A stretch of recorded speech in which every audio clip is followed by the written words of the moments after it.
नाम में ही यह जुड़ा हुआ है राम, और राम की का कृपा है एनडीए गठबंधन पर। कौन गणित से मांझी जी को समझा रहा है तो हम नहीं जानते हैं। भाई कौन ऐसा गणित है जिससे राष्ट्रीय जनता दल की सरकार बन जाएगी बिहार में? इससे डरते हैं नीतीश कुमार जी। ईडी सीबीआई नीतीश कुमार जी पर सीबीआई ईडी और तंत्र मंत्र का जादू चलता है, तो बेमतलब का बात है। खामोशी का कारण यह है कि अंधकार नजर आ रहा है, अंधकार। बिना नीतीश कुमार जी के हाड़ में हल्दी नहीं लगता है, तो लगा कि नीतीश कुमार जी हमको छोड़ दिए तो राजनीतिक रूप से अनाथ महसूस कर रहे हैं। नमस्कार, आप लाइव सीरीज देख रहे हैं, आपके साथ मैं हूं वसीम खान। देखिए, बिहार में एनडीए की सरकार चल रही है और जीतन राम मांझी जिस तरीके से बयान दे रहे हैं, एक बार फिर से सियासत गर्म है। जहां एक तरफ राजद वेलकम करने को तैयार है, कह रही है कि जीतन राम मांझी जी आप महागठबंधन में आ जाइए, आपको सीएम बनाएंगे। वहीं जीतन राम मांझी भी अब कई सवाल खड़े कर रहे हैं। हमारे साथ नीरज कुमार जी हैं, जेडीयू के कद्दावर नेता हैं, एमएलसी हैं, इनसे बात करेंगे। सर, अब जीतन राम मांझी जिस तरीके से कह रहे हैं कि दो मंत्री जो है वो उनके पार्टी से बनने चाहिए, नहीं बना तो अन्याय होगा, फिर दूसरी तरफ कह रहे हैं कि सीएम का भी ऑफर आया है, कैसे देख रहे हैं? ये माननीय जीतन राम मांझी जी ने 2 विभाग की मांग किया और साथ ही साथ कहा कि हमको ऑफर है। तो ये तो शीर्ष नेतृत्व का मसला है, वो बैठ करके निदान करेगा। लेकिन हमको भरोसा इसलिए नहीं होता है कि जीतन राम मांझी जी कहीं जाएंगे, क्योंकि उनके नाम में राम है, जीतन राम मांझी। और राम जो अभी श्रद्धेय राम है, उनके प्रति सब लोग श्रद्धान्वित है।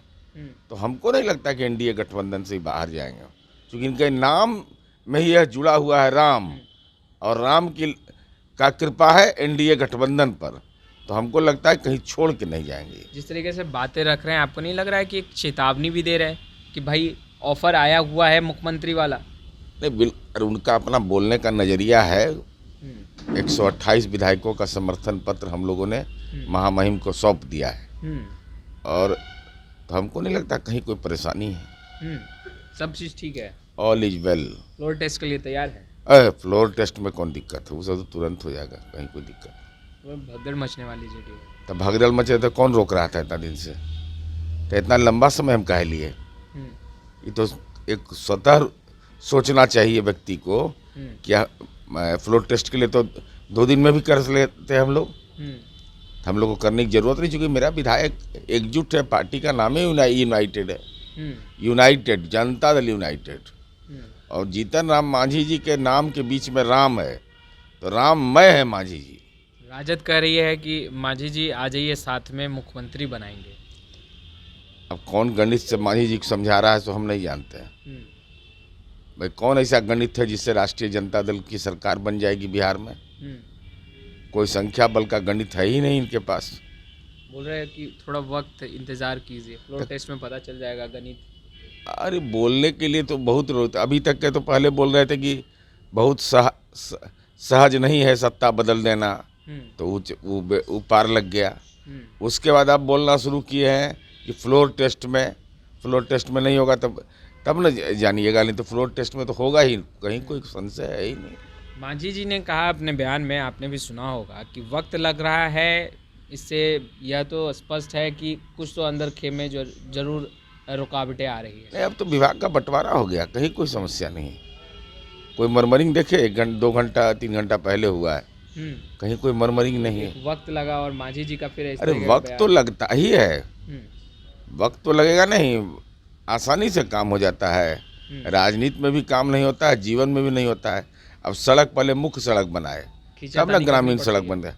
नहीं, खींचातानी उसको नहीं कहिए, एक विमर्श होता है, वह विमर्श की स्थिति है, और विमर्श हुआ, निदान निकल गया।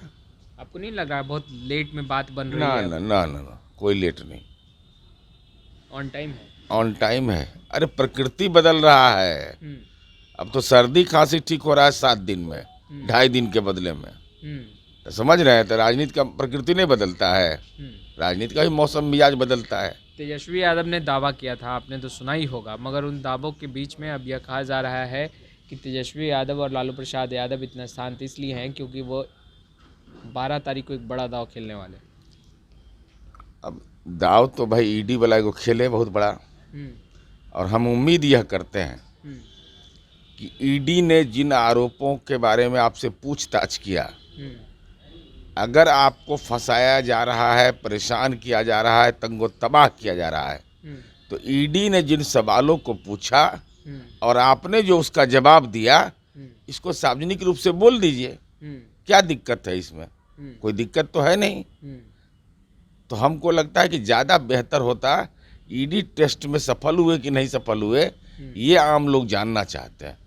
मुख्यमंत्री नीतीश कुमार जब महागठबंधन में आए थे तो उन्होंने जो बयान दिया था, तो आपने सुना ही होगा, आपके नेता हैं, कि भाई इनके पिताजी यानी कि तेजस्वी यादव के पिताजी को फंसाया जा रहा है, फंसाया मैं बता रहा हूँ ऑन रिकॉर्ड, यह राष्ट्रीय जनता दल का नेतृत्व कहा था कि 2017 में केस क्लोज हो गया था, और मैं ऑन रिकॉर्ड बोल रहा हूँ, मेरी बातचीत हुई संजय यादव जी से, मैंने कहा कि सारा चीज़ एक वकील से लिखवा करके हम लोग को दीजिए, जिससे हम लोग आपका पक्ष रखेंगे अगर ऐसे मामले आएंगे। अब तक के ये हमको लगता है कि 8 महीना 10 महीना हो गया, लेकिन आज तक के कोई संलेख नहीं मिला, जवाब नहीं आया, कोई संलेख नहीं। संलेख की जरूरत है ना, ब्रीफिंग बनाने की जरूरत थी ना, लेकिन ब्रीफ नहीं आया, तो इसका मतलब था कि आरोप में दम है। नहीं तो क्यों नहीं अगर जवाब दें हम पर, हमको ईडी बुला के पूछेगा तो हम बाहर बोलने देंगे? थाना में हमको पुलिस पकड़ के ले जाएगी कि आपको हत्या के आरोप में ले जा रहे हैं, तो हम हत्यारा है या नहीं है ये तो बाहर में नहीं बोल देंगे मीडिया से। तो हम तो उम्मीद करते हैं कि ईडी के लगाए गए आरोप का क्यों बिंदुवार जितने प्रश्न पूछे गए वह, और उसका क्या आपने जवाब दिया, एक विज्ञापन दे दीजिए, क्या बिगड़ने वाला है? अखबार में विज्ञापन छपवा दीजिए। महागठबंधन वाले कह रहे हैं कि नीतीश कुमार जी की कोई गलती नहीं है, डर कर भाग गए। किससे डरते हैं नीतीश कुमार जी? ED CBI. नीतीश कुमार जी पर सीबीआई ईडी या तंत्र मंत्र का जादू चलता है, तो बेमतलब का बात है। कह रहे कि करीबियों के घरों पर छापा पड़ रहा था। अच्छा, करीबी के घर पर हुआ तो नीतीश कुमार का ऐसा कोई करीबी जो राजदार है कोई?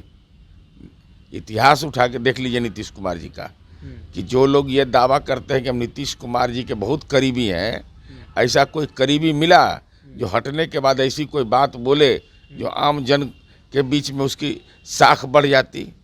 आरसीपी से भी बहुत करीबी थे, देख लीजिए कहाँ है, कहाँ है? गांव में है कि मंदिर में है, कुछ पता चल रहा है? आदमी को पता ही नहीं चलता है।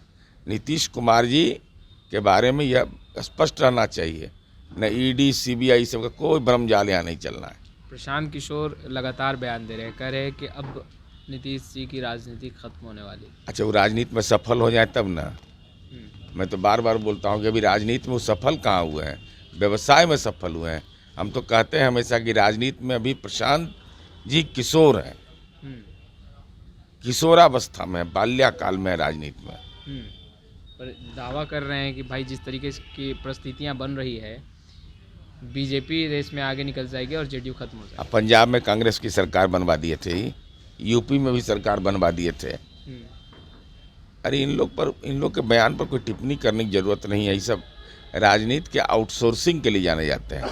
मैंने विज्ञापन कहाँ लगना है, साइकिल कैसे निकलना है, टेम्पो कौन निकलना है, नारा क्या लगना है, ये सब के बेचारे विशेषज्ञ हैं, ये राजनीति के विशेषज्ञ हैं। ये चुनाव से पहले अचानक विपक्ष चुप हो गया है, मौन हो गया है, इसे कैसे नीरज जी देखते हैं आप? हमको लगता है कि ईडी का दबाव बहुत नहीं है। दबाव इस बात का है कि जो फरेब की राजनीति कर रहे थे लोग, नीतीश कुमार जी को जो सीटों की संख्या घटी और नीतीश कुमार जी ने सरकार का ये गठबंधन बदला, और आज जब गठबंधन का स्वरूप बदला तो खामोशी हो गई है। खामोशी का कारण यह है कि अंधकार नजर आ रहा है, अंधकार। बिना नीतीश कुमार जी के हाड़ में हल्दी नहीं लगता है। तो लगा कि अब नीतीश कुमार जी हमको छोड़ दिए तो राजनीतिक रूप से अनाथ महसूस कर रहे हैं। तो आपने सुना नीरज कुमार जी को। खैर, इस वीडियो में इतना ही। आपका बहुत बहुत शुक्रिया।